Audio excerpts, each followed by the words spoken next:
looking at the Houston Rockets, I'm looking at a team that has culture and identity. Rockets, Green.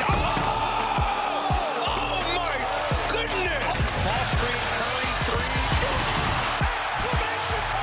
3. We all want to get to Vegas for sure, so we're going to give everything we got. Warriors, come out to play! Okay, Chiney, I'm going to give it to you straight, all right? The Rockets, they've lost 15 straight games against the Warriors, okay? That's tied for their longest streak against a single opponent in franchise history. So here's what the starting lineups looked like the last time Houston beat Golden State, just a few weeks before the pandemic shut down the league and the world. That was in 2020. So for more on this winner-go-home game tonight in the NBA Cup, our Young Masuk live from Houston. What is the mindset for the Warriors in this win-and-advance game? Malika, you heard Steph Curry. He said we all want to get to Vegas for sure. They packed for 12 days. So if they win tonight in Houston and beat the Rockets for a 16th straight time, they will head to Las Vegas where they would play a semifinal on Saturday. If they win that game, they're in the championship on Tuesday. Then they would have to fly to Memphis for a game on Thursday and then Minnesota on Saturday. Whew. Steve Kerr said he only packed for 5 days. If he has to, he'll do some laundry. If only figuring out his starting lineup was so simple, though, because Steve Kerr has been absolutely searching and experimenting with his starting lineups and his rotations. But this morning I watched him at shoot-around. He was talking to Jonathan Kuminga for 10 minutes on the side. They have settled on starting Jonathan Kuminga at power forward. It is time to see what Kuminga can do. And if they get 33 points from him, a career high, like they did last week in a win over Houston, they will be very happy. Draymond Green said, if I have to come off the bench, I'm willing to do it because many in this franchise, including myself, believe he is next. And if he is next, it is time to see it. That is very, very interesting.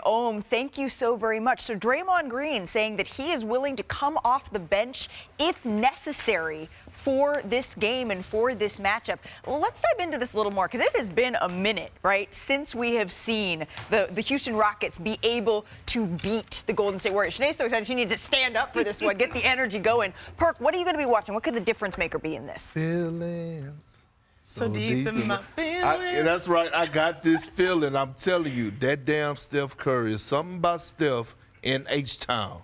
Even with his history, his past, when James Harden was there, I feel like this is a Steph Curry opportunity, and it's going to be a Steph Curry moment in the NBA Cup. Look, I picked the Dallas Mavericks to win. They got smoked last night, so now I'm leaning on the OG, the old head. No Kevin Durant is in the tournament. No LeBron James. I feel like we could see an Olympic version of Steph Curry in this NBA Cup. Don't be surprised. Jonathan Kuminga believes he's got the ability to be a star. Joe Lacob, they drafted him number 7 overall because they felt like he was a star.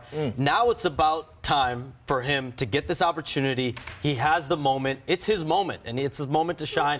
33 points last week against this same Rockets team, and I do think he gets up a little bit more to play Jalen Green, his former Ignite teammate. So there's a whole lot of Golden State Warriors energy on this side of the table. I turn to you, the queen of H-Town, Chiney. What are you going to be watching tonight? Perk, what's going on here? You say it's more about, you're from Houston. You say it's I'm from Beaumont. So you're not claiming the age? I reside in Houston, but I'm a Texas boy, and I love the Rockets. I just got to be real. I think this is also a lot about the Houston Rockets, and you know what that means. It's time for another checklist so I can tell you exactly what to check out ahead of the Warriors versus the Rockets. Let's get into this. First up on my checklist, of course, it's going to be star power. And it starts and ends, obviously, with Steph Curry, who is the biggest star left in the Cup right now. Steph Curry, of course, shooting plus 40% from 3. He's got 2 guys guarding him at half court. Did you know that this 3 right here is the longest so far this season? And, I mean, this is just not fair. But it's not stars on just one side. There's another side that has stars as well. Alperen Şengün is having a career year in blocks, in rebounds, and most importantly, assists. In the half court with 4 guys in front of him, he makes a great read. Van Vliet is covered. And instead of forcing the offense, or at least go going backwards. He has, let's change the angle, the ability to do a cute little pirouette, read that the paint is open, and it's, look at this, secondary line of defense, 3 different guys. It doesn't matter. He's so crafty at finishing the basketball. So those are the stars. Second on my list, it's the showstoppers, and this is when it gets fun. These 2 teams have 2 high-flying swingmen in Jonathan Kuminga and also Jalen Green. I mean, Kuminga, he started the last 4 games and has been averaging 21 a game in that span. Jalen Green, y'all, we know this man can get hot. 3 of his last 5 games, he's dropped 41, he's dropped 28 and 31. Both of these guys are potential slam dunk contest nominees if I was a judge, okay? And last on my checklist here, secret weapon. This will help you punch your ticket to Vegas. First and foremost, the Houston Rockets. They have the 2nd best defense in the NBA. Look at this number down here, 43%. That's what their opponents shoot. 2nd worst shooting percentage in the league when you're going up against the Rockets. But more importantly, on the other side, the Warriors, they also have a secret weapon, and it's their bench. They're number 2 at bench points per game, and it's largely because of that man, Buddy Hield. Now, mind you, he was just entered into the starting lineup, but no one has shot more threes and made more threes than Buddy Hield since 2019-2020. Now, give or take a Steph Curry season, given that he did not play 1 year, but still, no one has made more threes than Buddy since 2019. Truly impressive. Now, I know the number, all right? The Rockets, they haven't beat the Warriors in 1,756 days. Will today be the day? Hey, look, I don't know if I should call him Trae Young or Melvin Young, okay? You remember Melvin off of Baby Boy because he's been going in the garden and he's got his feet up on the furniture. He's cooking eggs and bacon in his boxers. Look, he's 4th most in 40-point games behind Michael Jordan, Kobe Bryant, and Bernard King in the garden. That stops tonight. Big Body Brunson, what the hell you gonna do? Karl Anthony Towns, or you go slide those puppies in the pick and roll?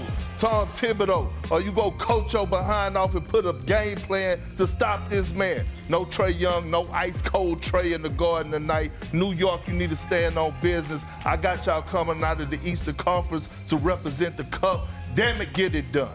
Bobby Marks is joining us because he couldn't miss that pep talk from Big Perk. But Bobby, you have been high on the Hawks and what they've been doing recently. What are you watching closely in this one? I think defense. This Atlanta team is dangerous here. I think certainly the Denver game was a major slip up when they got their doors blown off. But before that, they've been top 5 in the defensive efficiency during that winning streak. And I think certainly the addition of Dyson Daniels. I think we've all zeroed in on Dyson Daniels, who's making a name for at least Defensive Player of the Year, all defensive right now here. But I think this Atlanta team is certainly dangerous tonight. Everybody and their mama is going to be tuning in to see if Trae Young is going to do the same thing he did to the Knicks that he's been doing the last few years. Now, instead, this time, Jalen Brunson, he has given into having help. These additions have allowed him to have a career-high assist. And so, to me, the competitive firepower between these 2 point guards is going to be fun. And I know he's going to take it personal, and he's going to live for this moment. You know what they say? Styles make fights. These 2 PGs are very different. Perk, you got one. Big Body Brunson. Another one is Ice Trae. To me, it's gonna be really fun to see which style actually wins out. I'm really looking into the maturation of Trae Young this entire season. And I'm told Quinn Snyder sat him down before the start of the season in training camp and said, listen, you need to sacrifice a little bit more for others, especially the wings. You think about Jalen Johnson, think about Zachary Sachet, DeAndre Hunter, some talented wings around him. And that really got Trae Young going to really answer the call on this. And you think about it, career low in touches, career low in dribbles per touch, and it's led to 12.2 assists per game for him this season. That's the most since the 90s with John Stockton. Well, look, speaking of Jalen Johnson, that's another matchup I'm looking at. Jalen Johnson and OG Anunoby. It's a lot of little matchups between this matchup. It's going to be a brawl for it all. You said everybody and their mama going to be watching his mama Ogwumike going to be checking it out. Oh, absolutely. She's going to be watching. Yeah, okay. Absolutely. She will be tuned in. She will be watching. It's worth mentioning Zach Sachet, his 33-point career high. It did come in November against the New York Knicks. Ooh. So there's a whole lot of subplots that all of us are going to be watching. Recently, though, both of these teams have been on an upward trajectory, both the Hawks and the Knicks. We're inching closer to the date when 85 players are eligible to be traded here, Bobby. Do you expect either one of these teams to be active? Well, I think Atlanta, I remember a year ago at the trade deadline, I said, pick a direction. Them in Chicago pick a direction. And 4 months later, they did pick a direction. They traded DeJounte Murray for Dyson Daniels and a package of players. Listen, they've got some valuable expiring contracts. When you look at Clint Capella, when you look at Larry Nance, they have that Lakers first-round pick that they're sitting on right now. I don't think this is I think this is the first year they don't do anything. They're not close to where Boston is, but I think they can still be a top 6 team in this Eastern Conference here. And Trae Young, he looks bought in, right? He's looking like a team guy. That's what Sean's just saying. Yeah, no, I'm saying. In there. Yeah, he looks happy. And shout out to Quinn Snyder, right? It seemed like everywhere he goes, he moved the goalposts, right? He's a hell of a coach. And again, they have those athletic wings that could defend at a high level, and they're going to be scary in the future. And like I said yesterday, the ceiling has raised, but for 2 different perspectives for both of these teams. The Hawks' defense has improved, and the Knicks' offense has improved. I mean, this is going to be a popcorn type of night, y'all. I'm excited. I'm already popping it. But real quick, corn, not bottles. The Knicks side, I mean, they're sort of like, all right, this is our team. This is what we're looking at here. So from their starting lineup, it's one of the best starting lineups in the league. But you think about the bench. We've been talking about their bench depth all season. Yeah. Mitchell Robinson is the name to keep an eye on. He's someone, I'm told he's unlikely to get cleared until at least late January into February. So that pushes his timeline a little bit. So they need to see exactly whether he comes back and he's healthy and can play, or do you look into the market because they do potentially need another big man off the bench. I'm sorry, y'all. Malika Andrews just said corn, not bottles. Like, we're not going to let that slide. It's 12:30 Pacific. I just wanted to be very clear about where I stand, even though it's the holiday I mean, it doesn't season. matter what time you're still popping corn. That's fair.